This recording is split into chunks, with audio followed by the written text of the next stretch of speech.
with me, Tom Harwood. This morning we're tackling fresh cabinet splits over those planned tax hikes, Nicola Sturgeon's brazen U-turn over isolation policy, the politicisation of our courts, looking at those Bristol vandals who got off scot-free, and we'll explore drug policy in London and the wider country. All that after the news.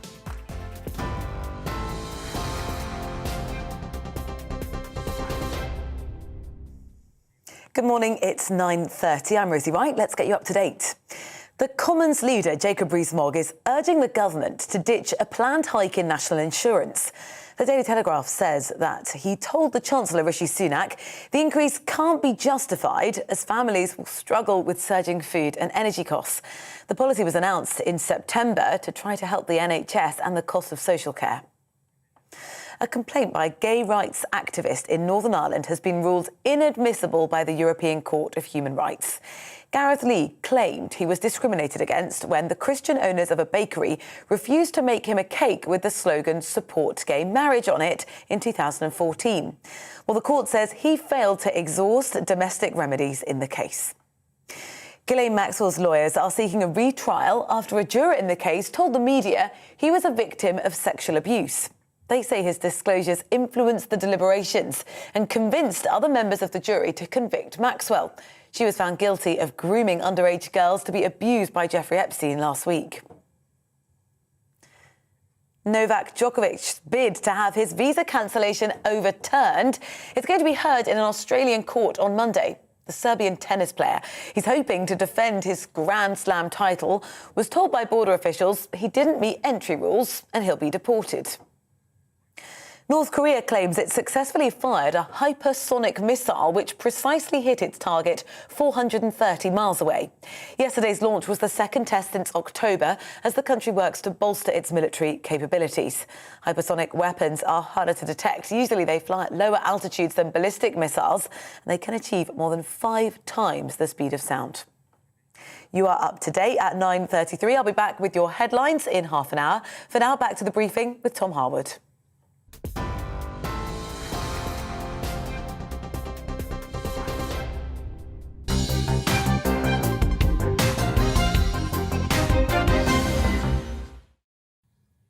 Good morning and welcome to the briefing. Now, Jacob Rees-Mogg, the leader of the House of Commons, reportedly kicked off in Cabinet yesterday, demanding that the government reconsider its tax rises due to bite in April, just as the cost of living row continues to split the Conservative backbenches. Now, Jacob Rees-Mogg's people have not confirmed these reports, but they have refused to deny them. It's fairly safe to say this cabinet row happened yesterday. Rees-Mogg arguing for tax cuts, Rishi Sunak standing firm in favour of the tax rises. This government does not comment on private cabinet discussions, but they do say they're looking actively for solutions to ease the growing financial burdens on members of the public. The brutal context, of course, is that inflation is currently running at its highest rate in 40 years, pushing up prices for everyone. It turns out that printing money and sending out loads of wads of free cash to people has consequences. Well, let's explore what this row was all about and what could be done to ease the cost of living. Darwin Friend is policy analyst at the Taxpayers Alliance. Welcome to the programme, Darwin. First of all, these tax rises coming in just a few months' time, how much will they hit working people? I mean, they're going to hit them substantially. The average household, middle-earning household, is going to be paying an extra £300 with the national insurance hike. And so it is really going to be hurting families. And I think, as you mentioned, it's important to put this into the current context. Mr. Rees-Mogg said these comments, and it comes amid rising energy prices. For example, last year, electricity rose by 18.8% for the average household, and for gas, that was 28.1%. And the energy price cap is already reported to be going up by 50%, which is going to take the annual bill to almost £2,000. And so alongside that, having the inflationary increase that's increases that you've already described, as well as the national insurance hike, is only going to compound the problem and accelerate the tax burden to a 70-year high. So what needs to happen instead is the government actually need to take some action now and cut this change to support taxpayers as the cost of living rises. Now, of course, the government would say that this tax rise is coming in to help the NHS which is under an enormous burden right now, particularly all of that care that was missed over those 2 years of high disease rates and various lockdowns, those operations that were postponed and now need to be done. Their argument is, or at least the Chancellor and the Prime Minister's argument, is that this cash needs to be put into the NHS. Yes, and I don't think the argument is whether the cash needs to be put into the NHS or not. I think it's where that money is now found, and there are alternatives to raise this money. For example, yesterday there was a report out just regarding the Ministry of Defence, which has wasted over £13 billion in recent years, and that's a single department. And so I think if there was a cohesive campaign to eradicate waste across all government departments, then that would be a way to raise not only the £6 billion or the £12 billion that's being raised from the national insurance hike, but significantly more to fund the public's priorities, which this government was fundamentally elected on in 2019. It is extraordinary that this government isn't looking at waste because, of course, it does have an enormous majority. You'd think this is exactly the kind of thing a strong administration could do when even the coalition government had a pretty good programme of going through, of finding waste, of making cuts, of cutting the deficit by 50%, even when it had a far smaller majority than this government. No, I completely agree. I mean, a piece of research we did at the Taxpayers Alliance in collaboration with the Daily Mail found almost £6 billion worth of waste across government departments as well in a single year. And so it is surprising that what the government's deciding to do instead is actually hit hardworking families. I mean, we're talking today about the national insurance hike, but of course, Rishi Sunak also froze the personal allowance for 4 years, starting this April up to 2025-26. And so what that's actually going to do is hit the very poorest households even harder, because as they earn more, they're going to be dragged into paying tax. And that comes at a time when they're already losing over 50% of their income in taxes. And so it is surprising the government isn't looking at alternatives to make government more efficient rather than hiking the tax burden on already hard-hit taxpayers. Now, someone who would agree with every word that you just said there was, of course, Lord Frost, who resigned at the end of last year from the government over its political direction. He, no doubt, would have backed up Jacob Rees-Mogg in Cabinet yesterday over these tax cuts. Do you worry that the sort of tax-cutting Tories are in the decline in Cabinet, are sort of walking away now, that the tax-rising Tories are in the ascendancy? I mean, I think we knew that this was going to be a big spending government after 2019. Boris Johnson did make a number of pledges. What's been more concerning is the fact that with the COVID pandemic and the fact that the government understandably obviously wants to have a balanced economy, they have then decided to hit hardworking taxpayers even more.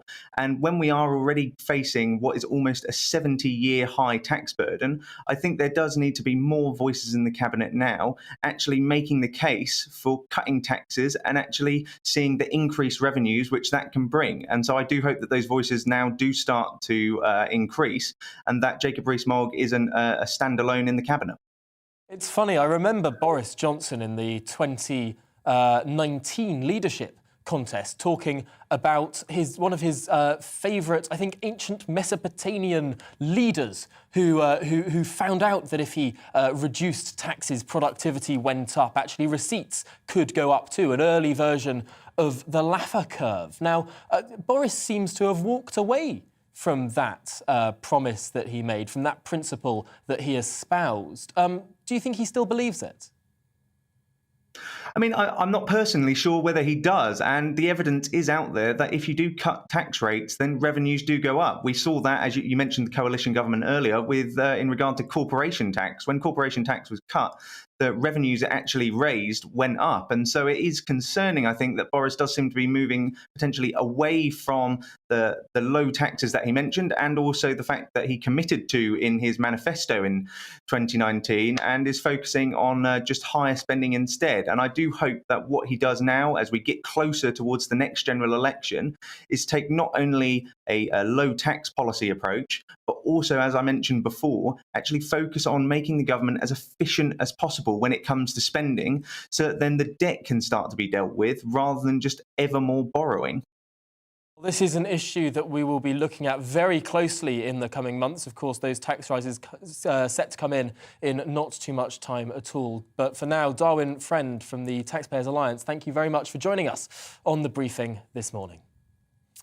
Turning to Scotland now, and yesterday First Minister Nicola Sturgeon finally and begrudgingly caught up with England on reducing mandatory self-isolation from 10 days to 7 upon negative testing. Good news, albeit a little late on the uptake.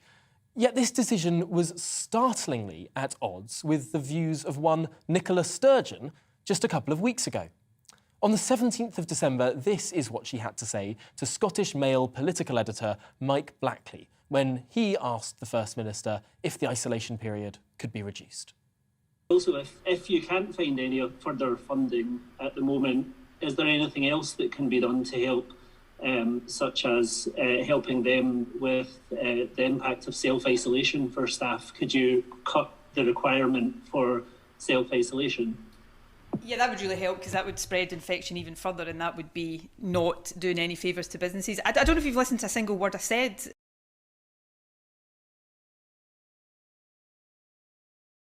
With an extraordinarily arrogant response.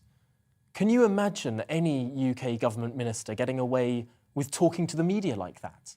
There'd be uproar, calls for resignation, Guardian opinion pieces about how the UK had descended to dark 1930s-style despotism. But St Nicola apparently gets away with it. She can be atrociously dismissive and downright rude, all before delivering a humiliating U-turn, yet then somehow be praised to the rafters by much of our country's supine media.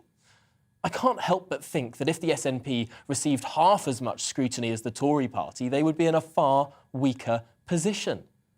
This has been the story of the pandemic. Scottish policy not differing all that wildly from English policy, but far less scrutiny over the decisions of devolved administrations.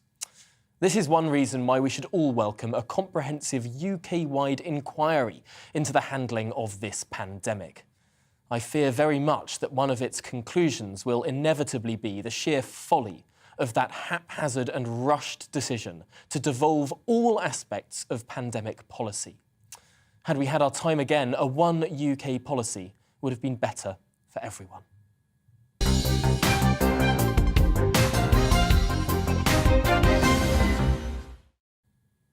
Now, in June 2020, during the height of the Black Lives Matter protests that summer, a statue of Edward Colston, the slave trader and philanthropist born in the 17th century, was torn down by protesters and thrown into Bristol Harbour. Yet, the four accused were yesterday acquitted. Here's what one of them, Rhiann Graham, had to say outside Bristol Crown Court. We just want to say thank you to so many people, because we have never been alone in this journey. We've been so supported, and we are, we're such a small part of this, really. Everybody on the day, those 10,000 people that marched the streets of Bristol in the name of equality for our love. Exactly. All the road pullers, the statue climbers.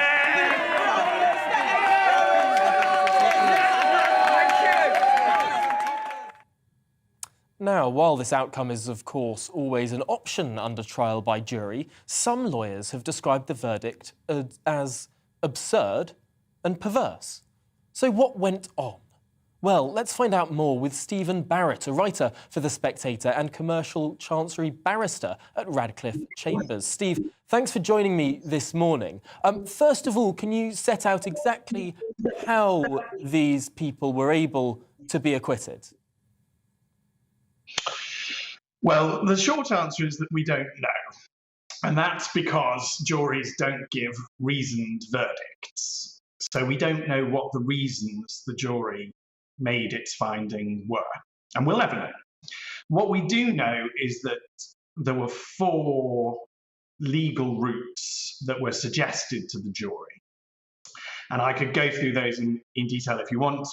One of them was that there's a defence via the criminal damage laws. One that there is a defence via another act on saying that the statute was indecent.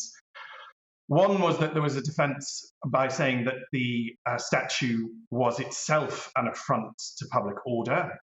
And the fourth is a new one that came in June last year from the Supreme Court, a case called Ziegler, which is the idea that your rights under Article 10 to freedom of expression can somehow limit sort of your liability in criminal law. And that fourth one is quite troubling. And that was the cause, I don't know if you remember it, of the all of the delays over protests, the road closure protests with climate change. So if the jury found on the fourth one, it's a pretty damning indictment of Ziegler, because Ziegler is less than a year old and it's already caused quite a bit of chaos.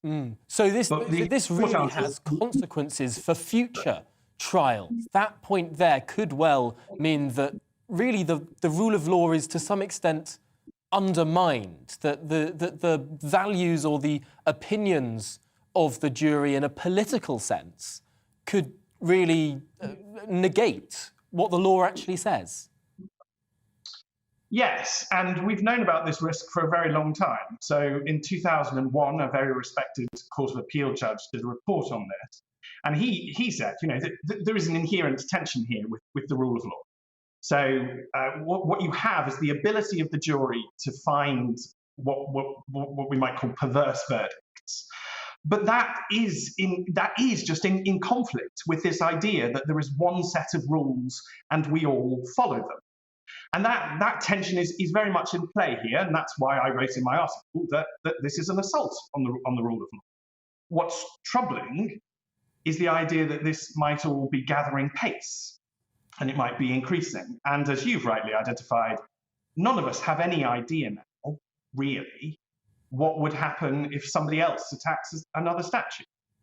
Is this really almost giving a bit of permission to people who think that they're in the right to attack public property? Well, in a way, you could see how that argument could be made. I mean, what a lot of people, and a lot of lawyers, get very emotional about the ability of juries to do this. And it's fair to say it's been in our system for a very long time. It's one of those things that probably goes all the way back to Magna Carta, but nobody ever really knows about Magna Carta. It's very old, and juries have always been able to do this. That's fair to say. And another very respected lawyer, Lord Devlin, very much approved of this. But what Lord Justice Auld said was that this is like having a mini parliament. You're turning the jury into a mini parliament, and the mini parliament is making political decisions.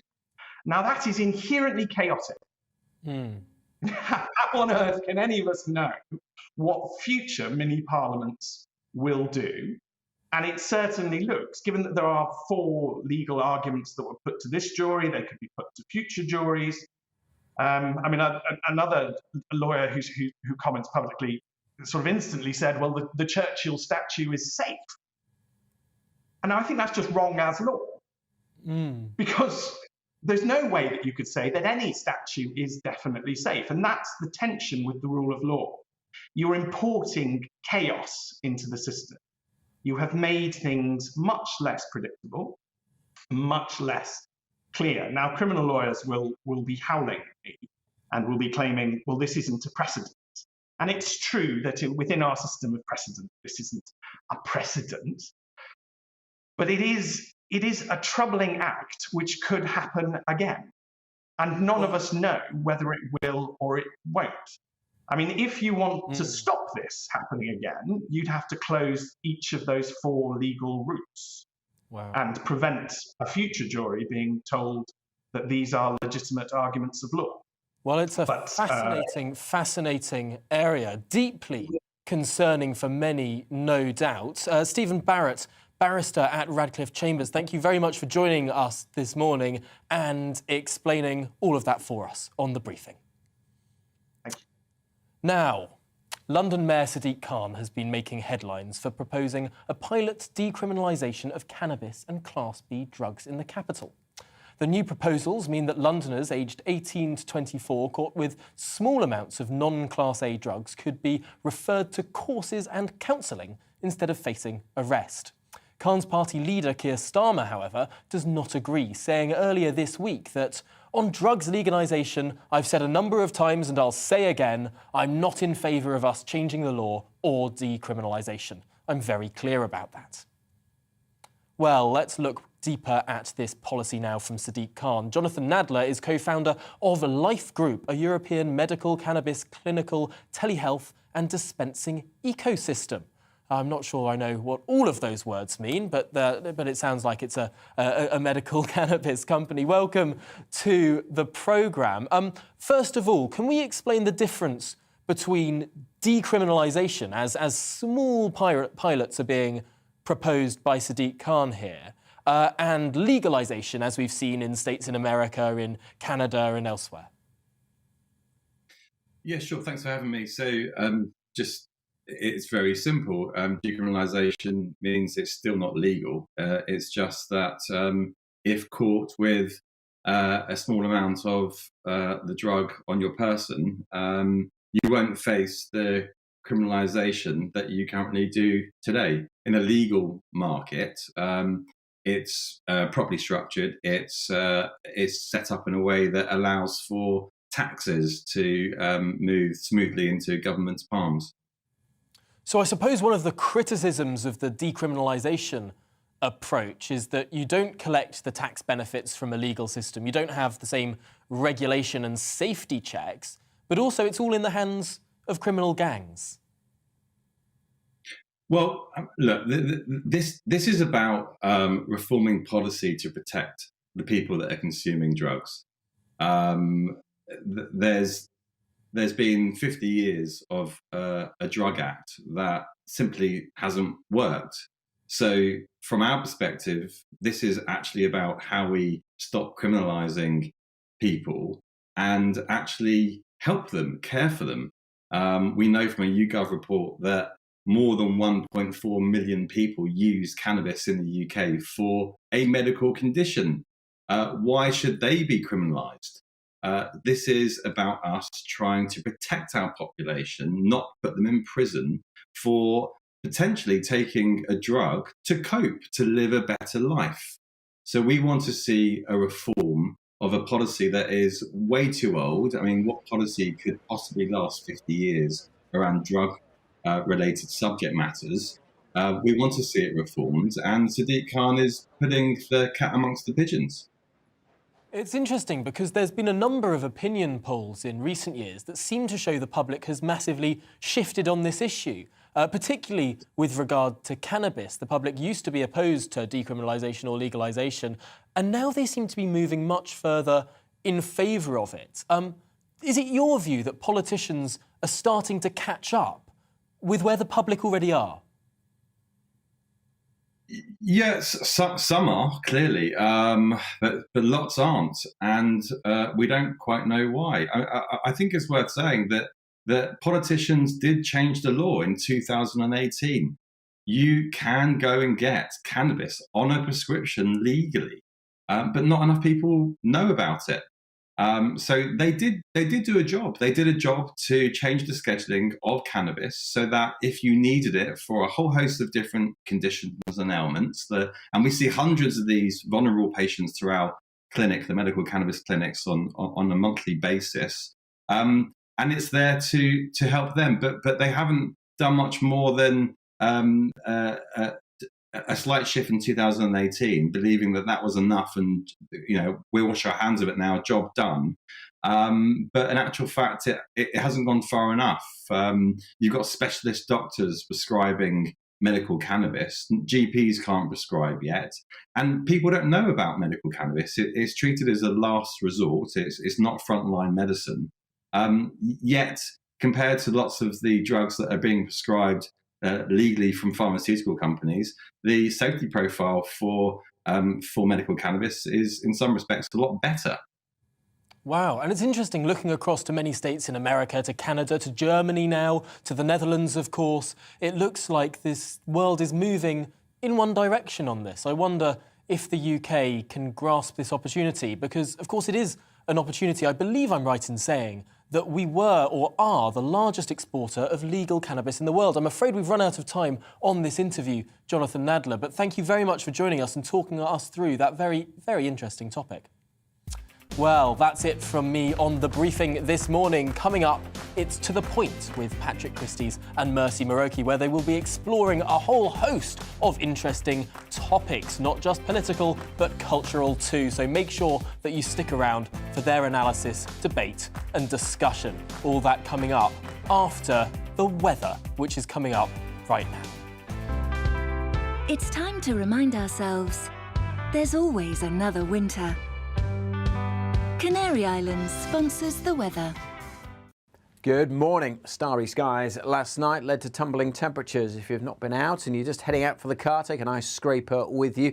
Frosty start and then wet weather moving in across the UK, with some snow likely today over the hills across northern Britain, courtesy of this set of weather fronts already approaching Northern Ireland. The isobars squeezing together as well. Quite windy along western coasts and wet with snow in the hills across Northern Ireland. And as this band of wet weather then hits the hills of North Wales, there'll be snow here too. And Northern England, Scotland, some of the higher routes here, not very pleasant for a time through the middle of the day. We do have a Met Office yellow warning in place. Could cause some travel disruption. We're turning more back to rain. Certainly mostly rain at low levels, and particularly across the southwest, where it will actually eventually turn quite mild. But for most, another pretty cold feeling day, especially with that wind. The rain not getting to East Anglia in the southeast until quite late today, but through the evening rush hour, certainly damp conditions likely here. And then we see more showers coming into the northwest, turning more and more wintry again. Again, snow mostly over hills, but some sleet and hail at low levels could lead to some icy conditions through the night and into Friday morning, as temperatures don't fall quite as low as last night, but still close to freezing in most towns and cities. So we have another Met Office yellow warning for the snow and ice continuing over northwest England, parts of Northern Ireland, western Scotland during Friday.